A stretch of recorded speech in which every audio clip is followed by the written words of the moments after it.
At 11:47 on the morning of October 13th, 1942, Captain Chet Varro sat in the cockpit of a machine that smelled like a swamp, flew like a brick, and was, by every official measure the United States Navy could apply, already dead.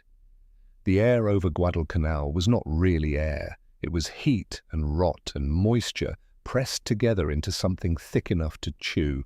It carried the smell of jungle decay, of aviation fuel baked by a tropical sun, of thousands of Marines who hadn't seen a bar of soap in 2 months. It poured through every gap and crack in the cockpit, and the cockpit of Chet Varro's F-4F Wildcat had plenty of both. He sat with an unlit cigar clamped between his teeth. Not smoking it, just holding it. He had learned early on that the cigar was something to bite down on when the instrument panel started lying to him, which it did often. The oil pressure gauge flickered between acceptable and alarming without ever settling on either. The fuel read lower than it should have for a plane sitting still on the ground. The temperature needle had been stuck at the same position for 4 days, which Sergeant Earl Pruitt said was either because the engine was running perfectly or because the gauge itself had given up caring. Varro tapped the temperature gauge with one knuckle. It didn't move. He bit down on the cigar and accepted this as a reasonable way to begin a Tuesday. Outside the cockpit, Henderson Field sprawled in every direction like something a man had started building and then walked away from in disgust. The runway was a strip of dirt and crushed coral that shook the teeth out of your head on landing and sent rocks rattling against the undercarriage on takeoff. Bomb craters filled with red mud lined the edges like pockmarks on a sick face. The operations shack was a plywood box with a corrugated tin roof that leaked in 3 places and amplified the rain into something close to artillery. The control tower, if you were generous enough to call it that, was a wooden platform on stilts with a radio set and a man with binoculars. Along the tree line sat the boneyard. That was the name the mechanics had given to the graveyard of aircraft that hadn't made it back, and it had grown considerably since August.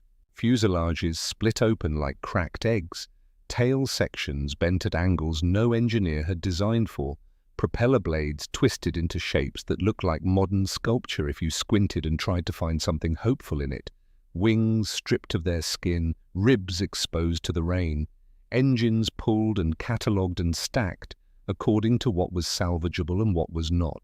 The boneyard was where planes went when they were done being planes, and it was the first thing you saw when you taxied to the runway and the last thing you saw when you lined up on final approach coming home. Parts from those dead planes were on Varro's aircraft.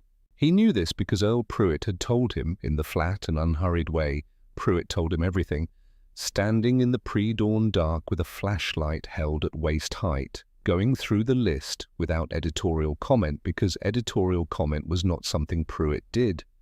The left aileron had come off a plane that went down near Savo Island 3 weeks ago.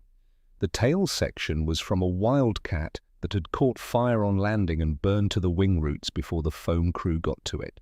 2 of the 6 machine guns had been pulled from wrecks and rebuilt from mixed components by a mechanic named Weller, who was 20 years old and from Ohio and had a gift for it. The landing gear hydraulics had been repaired 4 separate times in the last 6 days. Pruitt had delivered all of this information without changing his expression once. Then he had patted the fuselage once with the flat of his hand, the way a man checks a fence post to see if it will hold, and walked away to get his coffee. Chet Varro was 27 years old. He had grown up on a farm outside of Aberdeen, South Dakota, where the winters arrived without announcement and the soil pushed back against the plow, and the men who worked it learned early that the land did not respond to argument or complaint, only to work. His father had fixed every piece of equipment on that farm himself, from combines to irrigation pumps to a truck engine that had been declared dead by 2 mechanics before his father took it apart on a Saturday morning and put it back together by Sunday night. Varro had learned to fly in a rented Piper Cub over flat prairie fields, paying for the hours by working a feed store after school, and the first time the wheels had left the ground, he had understood that this was the thing he had been waiting to find his whole life without knowing he was looking for it. He had a round face that read younger than it was and eyes that read older, and when he smiled, which was less frequent now than it had been in August, there was still something in it that made the younger pilots feel like the situation might not be entirely hopeless. This morning he was not smiling. He was sitting in the cockpit of a plane the Navy wanted to bury on an island the Navy had already abandoned, thinking about a piece of paper he had read 2 hours ago in the operations shack while rain hammered the tin roof above him. Major Gil Tanner had placed it on the table without speaking. Tanner was a lean man with deep-set eyes and the permanent expression of someone working through a problem that did not have a clean answer. He was the kind of officer who told you the truth even when the truth required him to stand in the same room with it, which was not as common a quality as it should have been. The paper was a Navy Department analysis, stamped 3 days earlier in Washington, prepared by engineers and operations analysts who worked in offices with electric lighting and running water and access to performance data from across the Pacific Theater. The language was measured and technical and completely clear. The loss rates of the F-4F Wildcat in combat operations against the Mitsubishi Zero were unsustainable. The performance differential between the two aircraft in speed, climb rate, turn radius, and operational ceiling was too significant to be offset by pilot skill or tactical adaptation. The recommendation, placed in the third paragraph with the careful burial technique that bureaucracies use for conclusions they know will not be welcomed, was to consider transitioning the Wildcat out of frontline fighter operations in favor of aircraft with superior performance characteristics. In plain language, the men in Washington had run the numbers and decided the Wildcat was a losing proposition. Varro had read it twice. He had set it back on the table. He had looked at Tanner, who was looking at the wall behind Varro's left shoulder, with the expression of a man who has already decided that whatever comes next is going to come next, regardless of how he feels about it. Tanner had said, "Radar's got something, be on the strip in 40 minutes. Then he had folded the paper back into his breast pocket and walked out into the rain. Varro had sat alone with the empty table for a moment. The Navy's own engineers had written off the plane he was about to climb into, had looked at the record of men not returning, and decided the machine was not worth the cost. He understood the logic. He could not argue with the conclusion. But the conclusion did not account for the fact that there was nothing else to fly, and there were 30,000 Japanese soldiers in the jungle surrounding this airfield, and the Marine infantry holding the perimeter were sick and hungry and running on 2 meals a day and waiting for the Cactus Air Force to keep the sky above their heads from becoming a delivery system for bombs. There was no superior aircraft waiting in a hangar somewhere. There was what was here. And what was here was a collection of machines that Washington had already marked for replacement, kept in the air by mechanics who slept 3 hours a night and performed what amounted to mechanical surgery in the tropical dark using parts stripped from planes that had already died. He had put on his parachute harness and walked to the flight line. Earl Pruitt was at the nose of the plane. He was somewhere in the hard country between 40 and 50, with hands that looked like they had been made from a different material than hands usually were, and a face that operated on strict economy, nothing visible on it that wasn't strictly necessary. He had been maintaining aircraft longer than some of the pilots on this island had been alive. He treated every machine he touched with a combination of professional contempt and deep personal investment that made no logical sense until you had watched him work for long enough to understand that for Pruitt, the plane was the work, and the work was everything. He handed Varro a rag without being asked. He said, "Cylinder 4 was running rough. I adjusted the timing last night. Should hold." Varro said, "Should." Pruitt said, "Should." He pulled the wheel chock away. "Radio's going to cut out above 15,000. Tap the bracket on the left side twice and it usually comes back." Varro had learned to take these reports without asking the follow-up questions that came naturally to mind, because the follow-up questions led to answers that did not change what happened next. What happened next was that he climbed into the plane and flew it, regardless of what the cylinder was doing or what the radio intended. Asking Pruitt how bad the underlying situation was only added weight to something that was already heavy enough. He climbed the wing and settled into the cockpit. Pruitt stood at the wing root. He did not say, "Be careful." He did not say, "Come home safe." The way the movies said men said these things before combat missions. He said, "She's heavy today. Don't go for altitude before you've got airspeed." Then he stepped back to a position where he could watch the engine start without being in the propeller arc, and his face held the particular quality of a man who has done everything within his power to prepare the situation and is now required to wait and see what the situation does with his preparation. Down the revetment, Lieutenant Birch Talley was climbing into his own Wildcat. Talley was 22 years old and from a town in Georgia small enough that he always had to explain where it was near rather than what it was called. He had come to this island with something still intact in his face that 3 months of daily combat had filed down without entirely removing, a quality of not yet knowing that sat in his expression alongside everything he had already learned.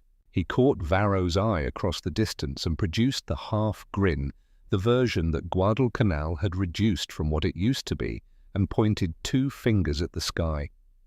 Varro pointed back and turned to his instruments. The Pratt & Whitney engine caught on the second attempt with a sound like a large dog eating gravel from a metal bowl, settled into an idle that shook the entire airframe and gradually found something resembling a rhythm. Varro let it warm while he ran his checks.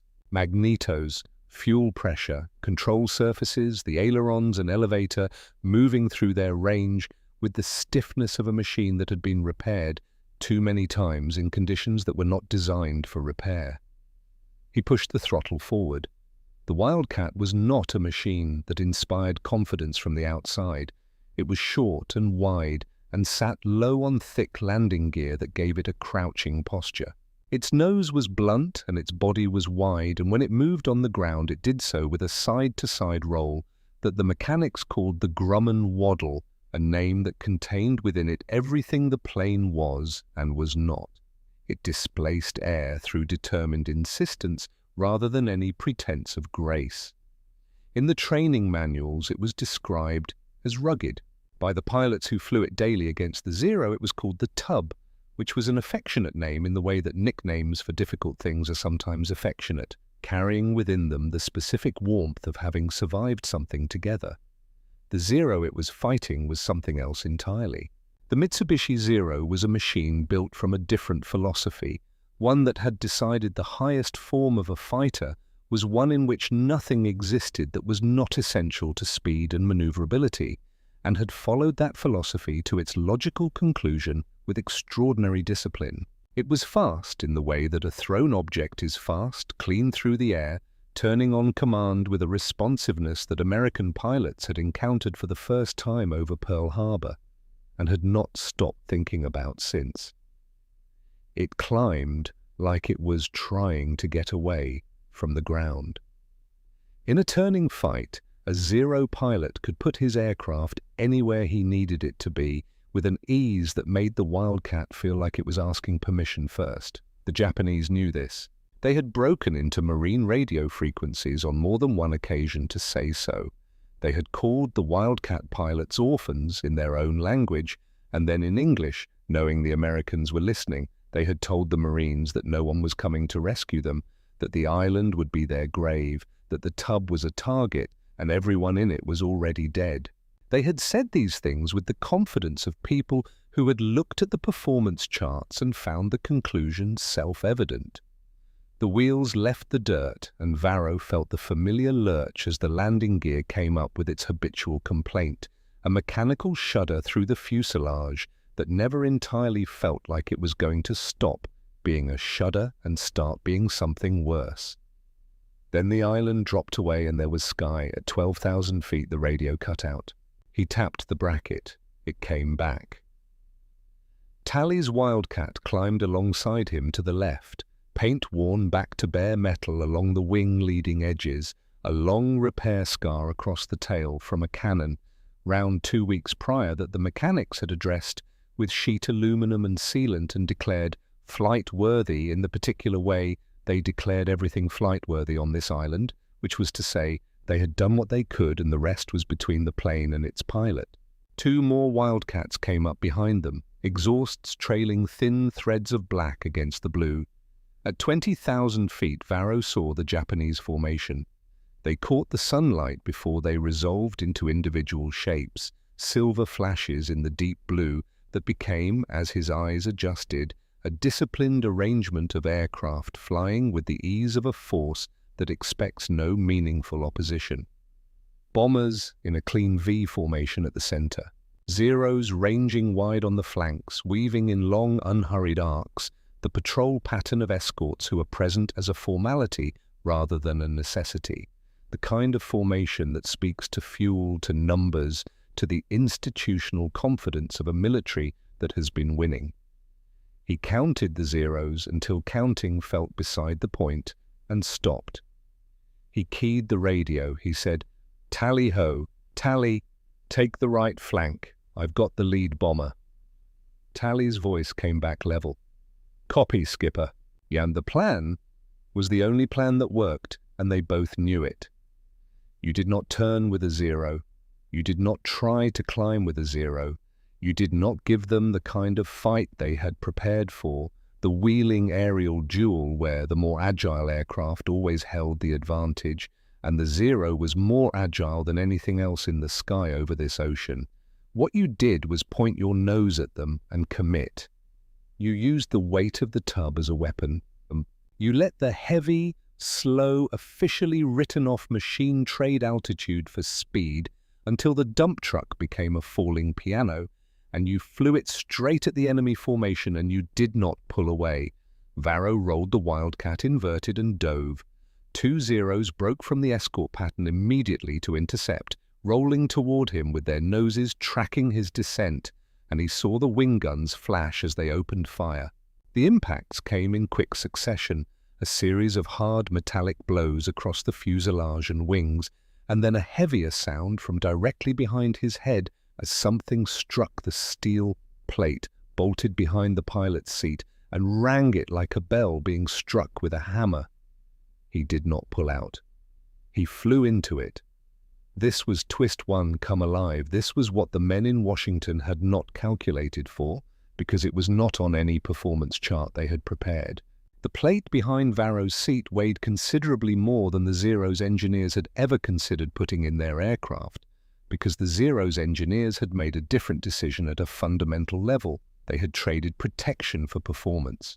They had removed every ounce of weight that was not directly related to speed and maneuverability, which meant they had removed the armor that would have kept the pilot alive after being hit, and the armored glass that would have kept bullets out of the cockpit, and the systems that would have kept the fuel tanks from becoming incendiary devices when punctured. A Zero was a precision instrument. It was also, underneath the elegance, a machine with no tolerance for damage. The Zero pilots opened fire again, and Varro heard the rounds coming through the fuselage skin in 2 places and felt a vibration begin in the left wing that had not been there before, and the armor plate rang twice more in quick succession, and none of it killed him, because of the tanks. The F-4F Wildcat's fuel tanks were lined with a layer of raw rubber on the interior walls. When a bullet punched through, the aviation fuel that leaked into contact with the rubber caused a chemical reaction, the rubber swelling outward into the hole, sealing it.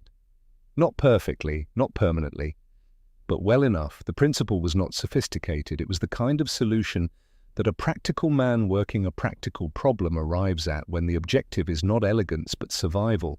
When a Zero's bullet hit Varro's fuel tank, the tank did not ignite. It sealed itself and kept flying.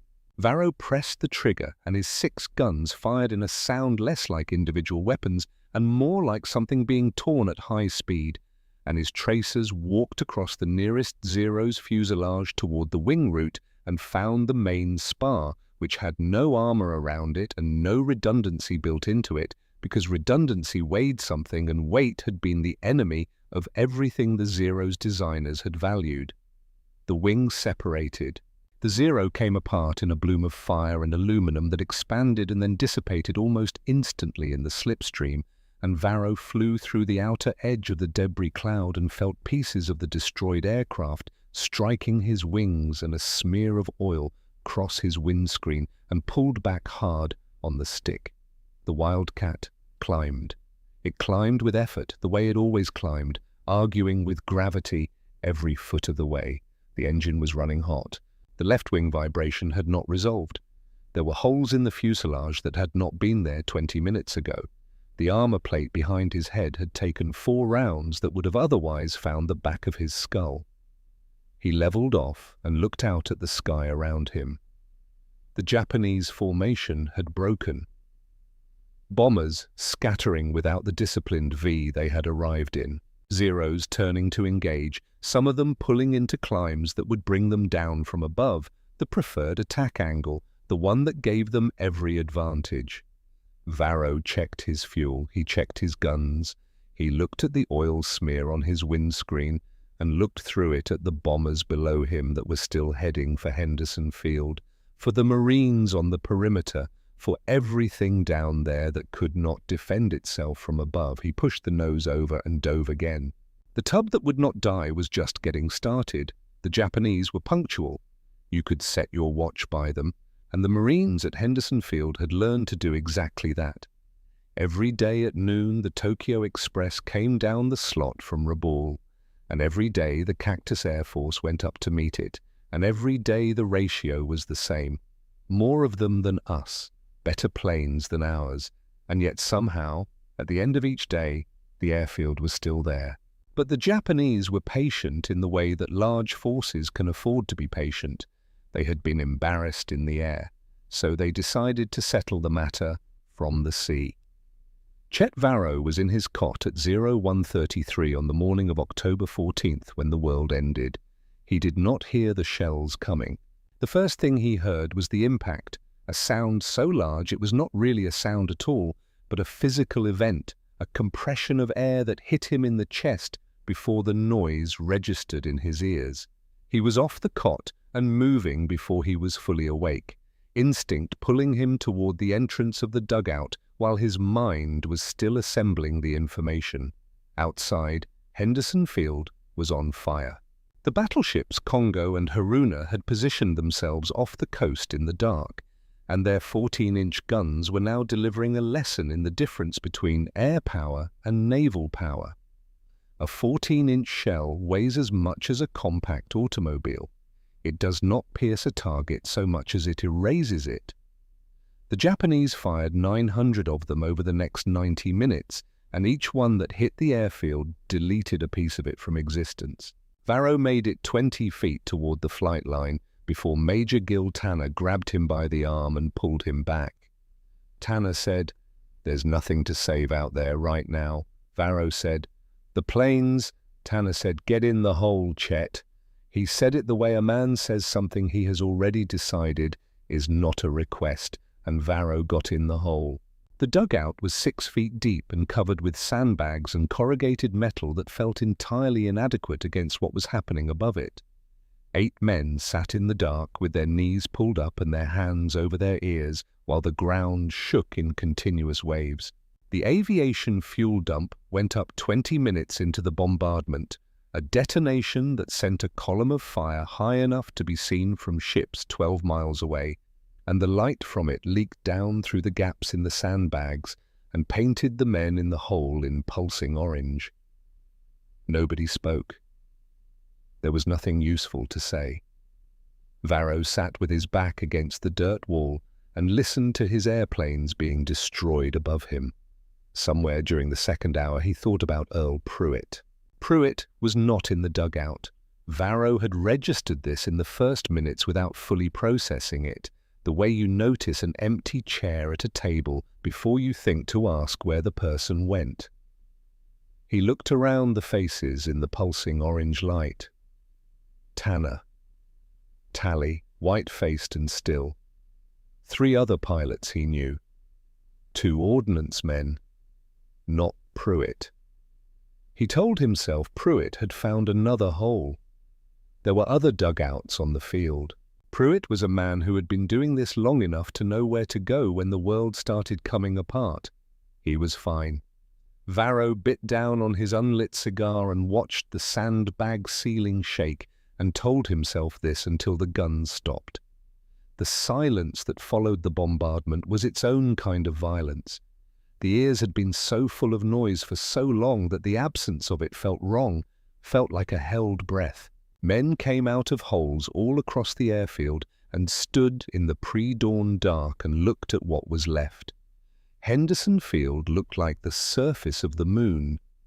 The flight line was cratered. 3 revetments had taken direct hits and the planes inside them were gone.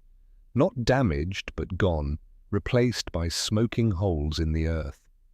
Twisted aluminum lay scattered across the coral. The fuel dump was still burning. The control tower had been reduced to a pile of planks. Varro walked the line, counting. 4 Wildcats were not obviously destroyed. 3 were damaged in ways he could not immediately assess in the dark. 1, parked in the farthest revetment and sheltered by a low earthen berm, looked intact. Canopy cracked, paint scorched, shrapnel in the left wing that would need to come out. But the engine, when a mechanic checked it, had not been touched. He looked for Pruitt.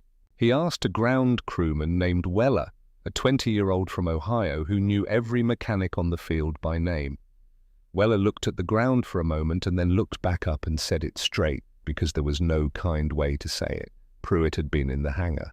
He had not gone to the dugout when the shelling started because he had been in the middle of replacing the cylinder 4 assembly on Varro's engine, a job that was halfway done when the first shell hit. And Earl Pruitt was not a man who left a job halfway done.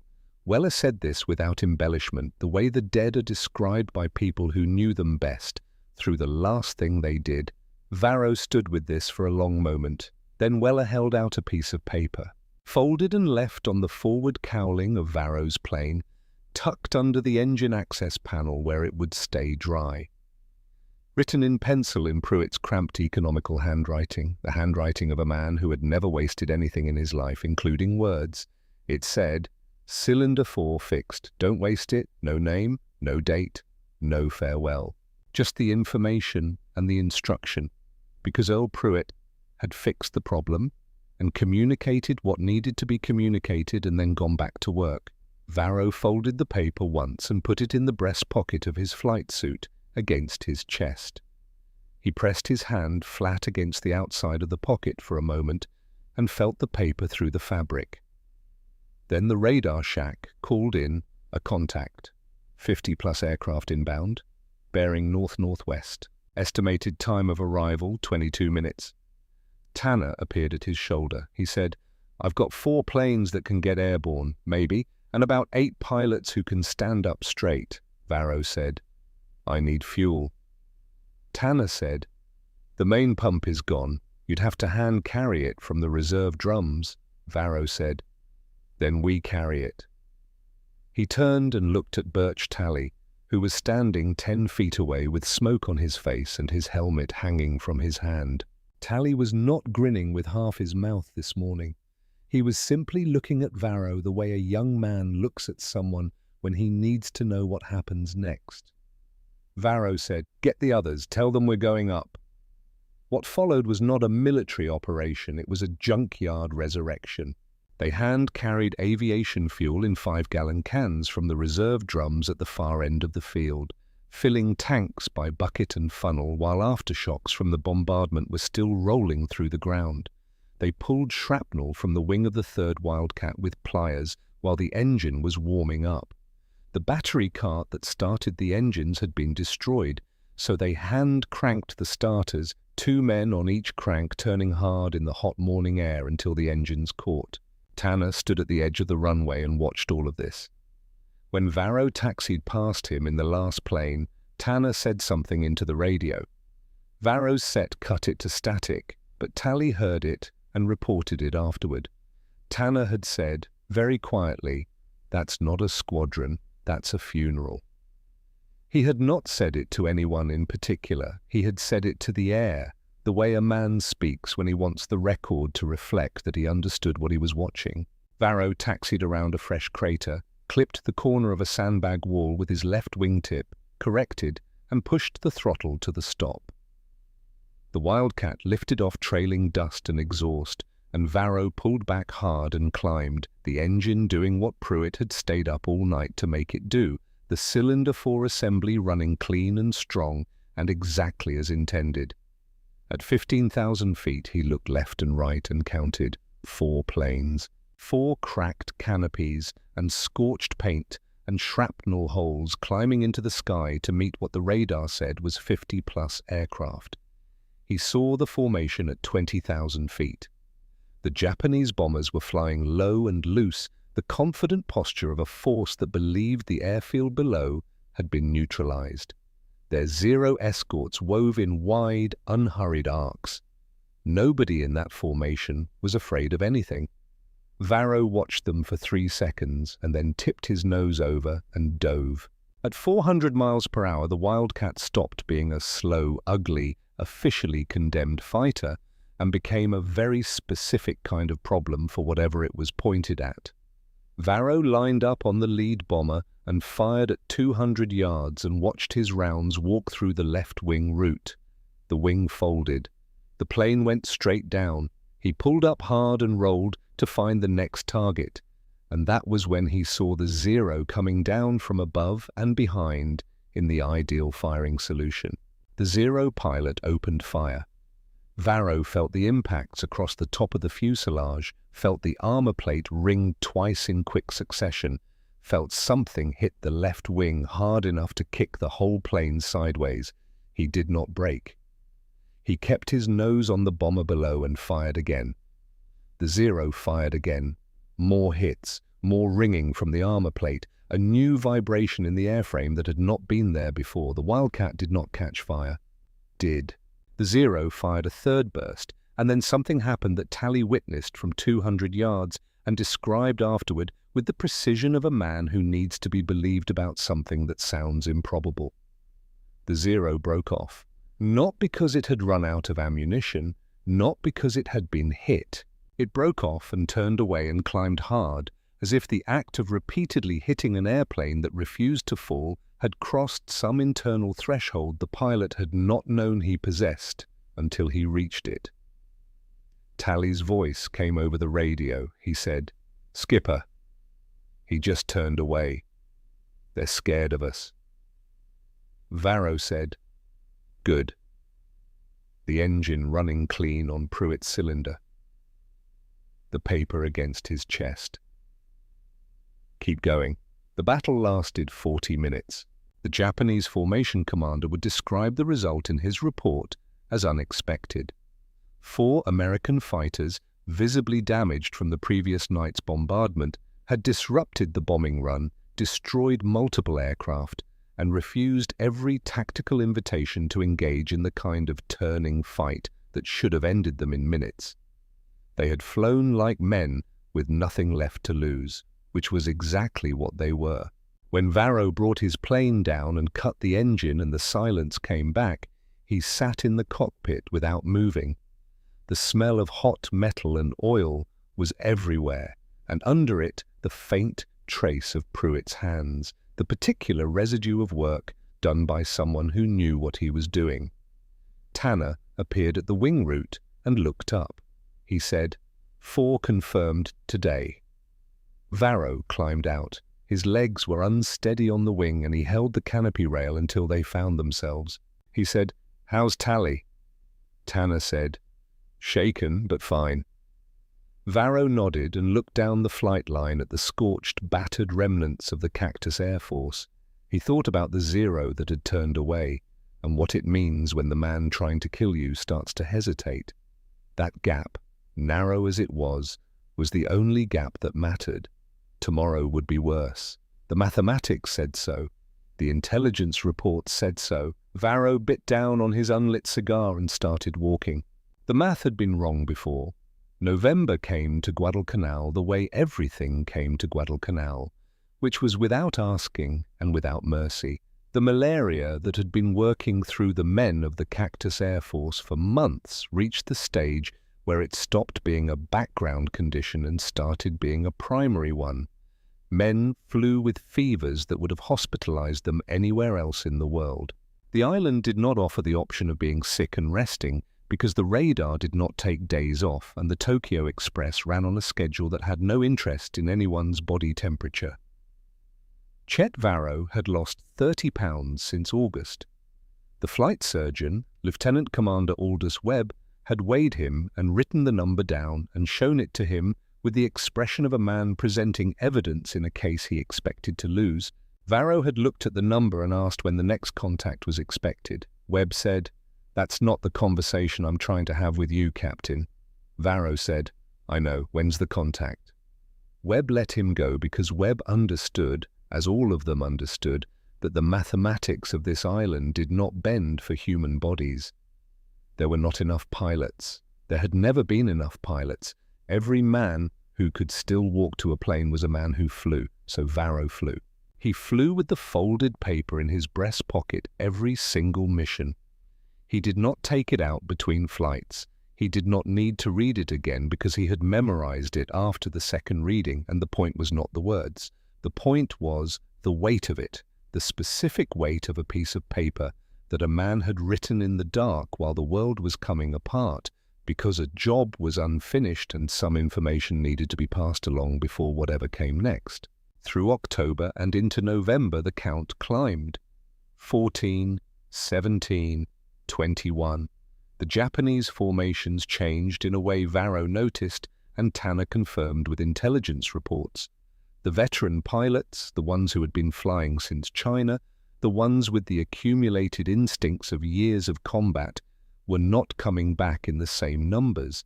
They were being replaced by younger men who flew with less certainty and died with more of it. A 0 in the hands of an experienced pilot was the most dangerous fighter in the Pacific. A 0 in the hands of a boy who had been rushed through training to fill the gaps left by men who did not come back from Guadalcanal was something different.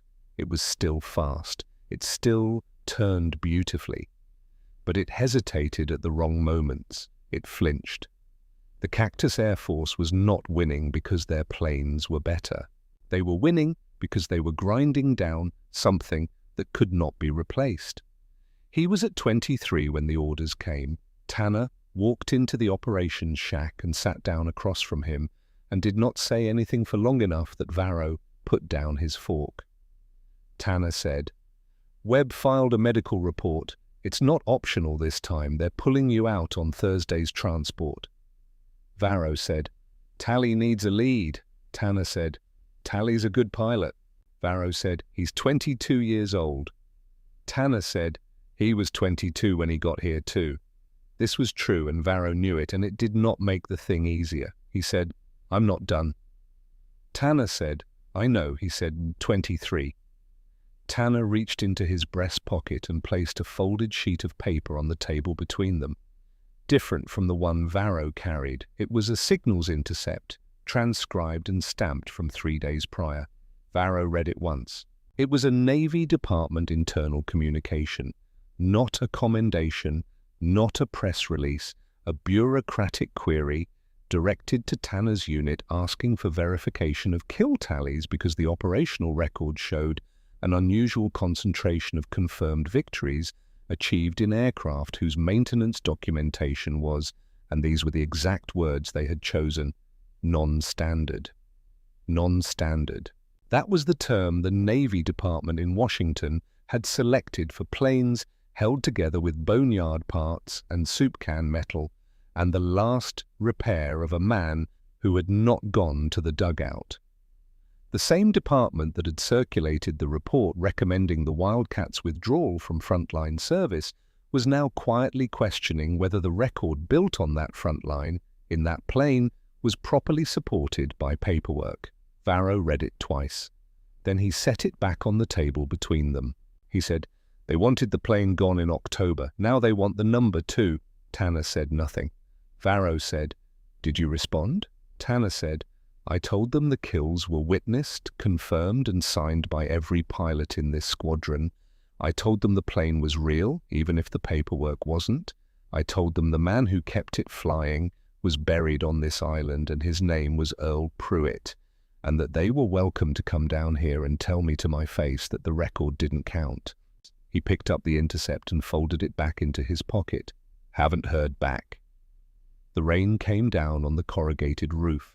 Somewhere on the flight line, an engine was being tested, revving and settling, revving and settling. Varro said, 2 more days. Tanner said, 1. He flew the next morning in the last operational Wildcat on the field. Tally on his wing. The contact was 12 Zeros flying a sweep mission coming down the slot looking to clear the air over Henderson Field. The fight lasted 18 minutes. Varro shot down 2 of them using the same method he had been using since October, the same method that the Navy report had implicitly declared futile. He flew at them instead of away. He used the weight and the armor and the guns. He flew straight and did not flinch, and they broke before he did. The second Zero came apart at 9,000 feet, and Varro pulled up through the debris and leveled off and looked at his fuel gauge and looked at the sky and realized the fight was over. The remaining Japanese planes were climbing back north. Below him, Henderson Field sat in the morning sun, still there, still operational, still the thing that all of this had been about from the beginning. 25, 26, he brought the Wildcat down onto the runway for the last time. He taxied to the revetment. He cut the engine. He sat in the cockpit without moving, longer than usual, until Weller climbed up on the wing to check on him. Varro said, I'm fine, just sitting. Weller nodded and climbed back down and left him there. Tanner came to the wing route. He looked up and said, 26. Varro said, yeah. Tanner said, Eddie Rickenbacker's number. Varro said, I know whose number it is. A silence. Then Tanner said, Chet, then. If you die on this island, the story of what happened here gets filed away and used to justify the next group of men sent out with not enough planes and not enough fuel. But if you go home, you can tell it. And when you tell it for Pruitt. For every man who stayed up all night with a wrench so some pilot could have one more chance to get back in the air. Varro looked down the flight line. Tally was climbing out of his Wildcat 2 revetments over, peeling off his helmet. He looked up and caught Varro's eye across the distance and held it, and then he did the thing with half his mouth. Not quite a grin, just the ghost of one, the version that Guadalcanal had filed down from what it used to be, but had not entirely removed.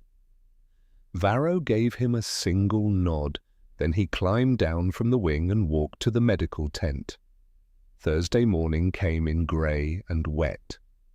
Varro walked to the transport carrying nothing but his flight bag and the paper in his breast pocket. The transport was a C-47 with oil stains on the fuselage and a crew chief who looked at the state of Varro's face and said nothing, which was exactly right. Varro settled into a canvas seat along the fuselage wall and looked out the small window at the airfield.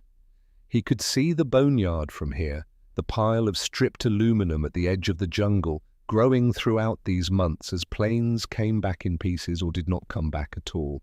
He had come to understand something about the boneyard that he had not understood in August. It was not a graveyard, it was a library. Every part that came out of it and went onto a flying plane was a continuation, was the dead plane still in the air in the only form available to it. Pruitt had understood this without ever needing to say it. He had understood it through his hands. The transport's engines turned over and the C-47 began to move, and Varro watched Henderson Field slide past the window. The cratered runway, the revetments, the operations shack with its corrugated tin roof, the radar shack that had called in every contact, every incoming formation, every blip on the screen that translated into another morning of climbing into something that should not have been flying to meet something that was almost certainly faster and more agile and built by people who had not yet learned to be afraid of it. He watched it all slide past, and then the wheels left the ground and the island dropped away beneath him, and he did not look away until the clouds closed over it. The months that followed had a different texture. Stateside, clean sheets, food that required no identification. Webb had been right about the 30 pounds and about several other things besides, and the Navy physicians who examined Varro in San Diego used words like depleted and prolonged exposure and recommended a recovery period measured in months.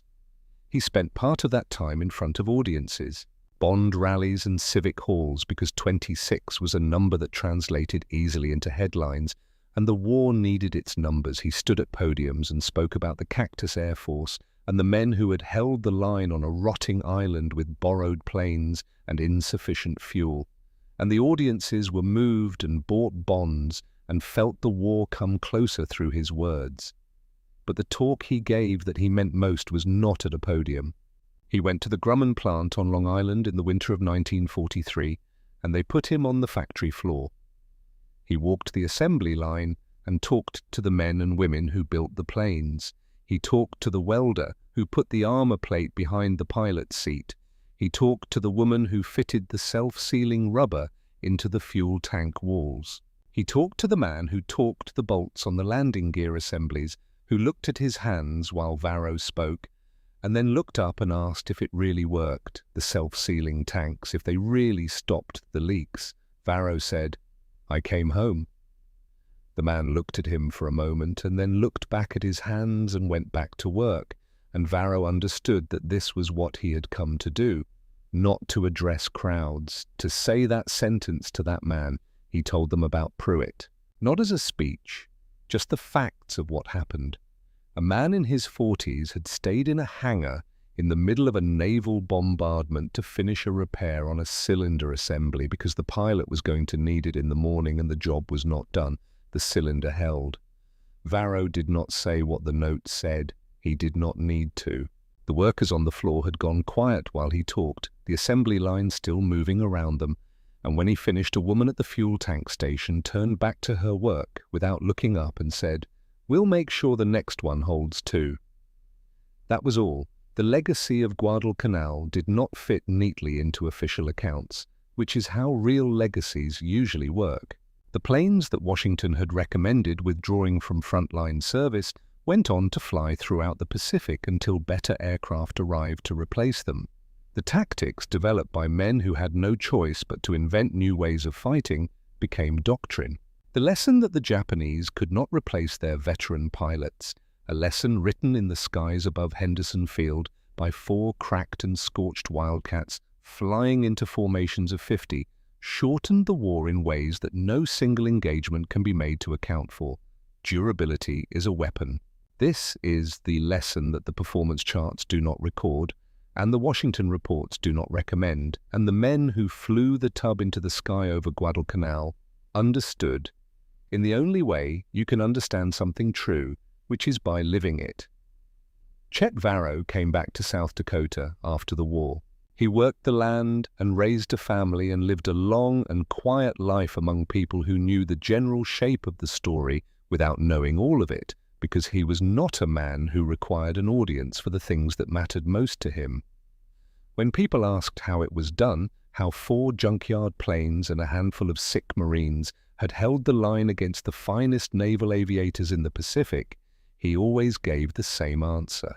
Simple and direct and without decoration, the way a man from South Dakota delivers the truth. He said, "We had better mechanics."